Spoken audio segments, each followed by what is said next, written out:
За би бас ажиллагааны явахтаас анхандаа сэлэм бол огт эргүүлж үзээгүйсэн. Тэгээд эхэндээ бол яг уу ингээд эргүүлэхэд маш хэцүү шүү дээ. Ингээд удаа эргүүлэхээр гар өвдөн. Эмэгтэй хүнд цэргийн амьдрал хэцүү шүү дээ. Нөхөөгээд тэгдэг байсан. Одоо бол манай аав ээж бол намайг тултал дэмждэг. Тэгээд ер нь бол мэдээж эмэгтэй хүний хувьд шантрах үе бол байна.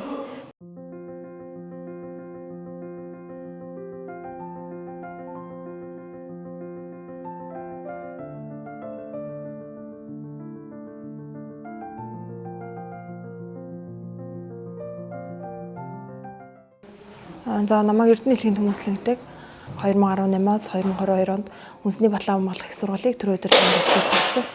Багаас өрн цэргийн хүн болъё гэж боддог байсан. Тэгээд одоо өөрийнхөө тавьсан зорилгын дагуу гээд өнөөдөр цэргийн хүн болсон байна. За ер нь эмэгтэй хүнд цэргийн амьдрал хэцүү шттэ. Нөхөөгээд тэгдэг байсан. За би яг 10 жилээ төгсөөд бол Монгол Улсын их сургуулийн хэрэглээний шинжлэх ухаан инженерийн сургуулийн инженерийн ангийг авсан байсан. Тэгээд нэг сэтгэл багтаж өгдөг. Тэгээд нэг багасаа цэргийн хүн болно гэж боддог байсан болохоор тэгээд ээжтэй нэг өдөр би ингээд цэргийн хүн болмоор байна. Тэгээд би мөс сурч чадахгүй юм шиг байна гэд хэлжсэн.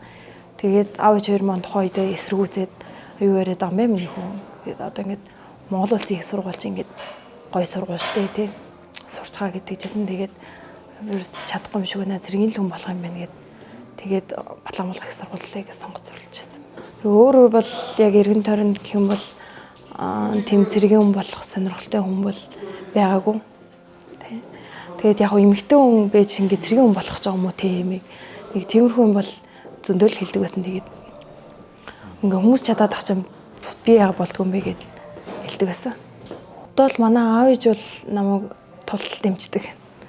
Тэгэл ажил дээр ингээл байрлсан байхад ч юм уу, орой ирэхэд ч юм уу гэртээ очиход тий халуун хоолтой ойлгодог болсон шүү дээ. Яг мэдээж эмэгтэй хүнд бол хүндрэлтэй. Гэхдээ цэргийн алба бол ерөөсөө хүнийг одоо эрэгтэй эмэгтэй гэж ялгадаг.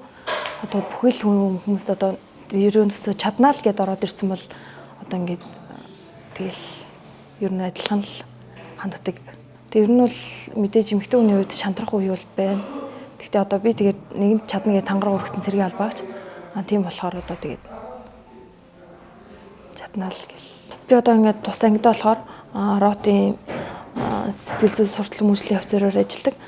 Тийм болохоор ингээд хугацаа цэргийн албаагчид ингээд шинээр ирэхээр одоо цэргийн албаагчдын сэтгэл зүйг бэлтгэхтэй цэрэг их оромж хүмүүжлийг төлөвшүүлэх тэгээд амралт чөлөө цагийн зөв боловсон өнгөрүүлэх тэгээд сургалт бэлтгэл зэрэгт нь ингээд тулж ер нь ажилладаг та.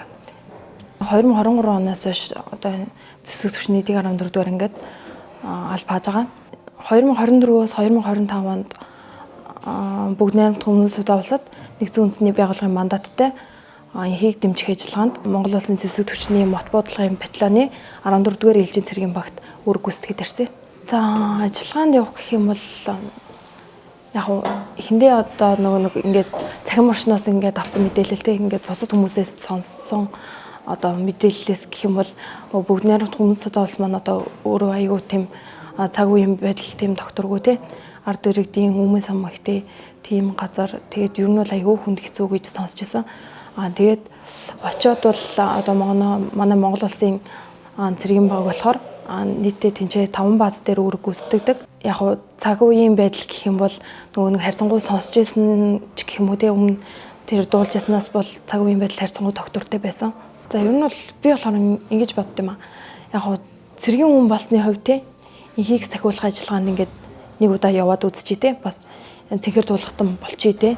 Тийм бодолтой явсан. Тэгээд ер нь бол дахиад гэхээс илүү цаашдаа ер нь өөрийгөө хөгжүүлэх тэр тал дээр илүү анхаарах байх гэж бодож байна. Яг бас хүмүүсээ сонсохоор хүнд хэцүү гэх юм аа миний хөө те. Бас ингээд ер нь дэм юм шүү дээ. Яваад чи яхаа гэж яг хэлжлээсэн л та. Тэгээд ээжээ юу те аваа. Би одоо ингээд цэргийн хүн болсооны хувьд ингээд бас энхийг сахиулах ажиллагаанд яваад үзчихмээр байна те. Тэгээд энхийг сахиулагч гэдэг одоо нэртэй болмоор байна. Тэгээд хэлээд тэгээд явж байсан.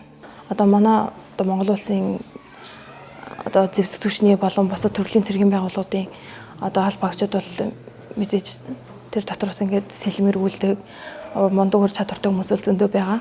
За би бас ажиллагааны явахтаас анхандаа сэлэм бол огт эргүүлж үзээгүйсэн. Тэгээд очоод чагсаалын үзүүлэх тоглолтын дээр ингээд эргүүлэхээр болоод тэгээд суралцсан байгаа. Тэгээд эхэндээ бол яг уу ингээд эргүүлэхэд маш хэцүү шүү дээ. Ингээд удаан эргүүлэхээр гар өвдөн. Эхлээд ингээд мэдээ сурж байгаа юм чи удаан тий. Удаан хийн тэгээд ингээд олон дахин юмыг ингээд давтаж хийсний үндсэн дээр ингээд хурдлах тий сайжрах тий тийм төвшөнд хүрдэг гэж боддог. Тэгээд эрснээс хойш мэдээж цэргийн албаагч гэдэг бол одоо ингээд цэрэг үнийн гүйцэтгэх хэвээр бэлтгэл сургууль наримтыг мэдээж ингээд бүгдийг чаддаг байх хэвээр. Тийм болохоор ингээд одоо өөрөө ингээд цэргийн албаагч болсноос хойш гэх юм уу би дааж ингэж суралцсан. Тэгээд Монгол цэргүүдийг бол ер нь ингээд бусад орны цэргүүд гэх юм уу тийм тэр бол ер нь айгуу тийм өндрөөр үнэлдэг. Тийм. Манай цэргийн албаагчид бол ер нь нэр хүндтэй байдаг гэдгийг бол сая хийсэг ажиллагаанд яваад мэдсэн.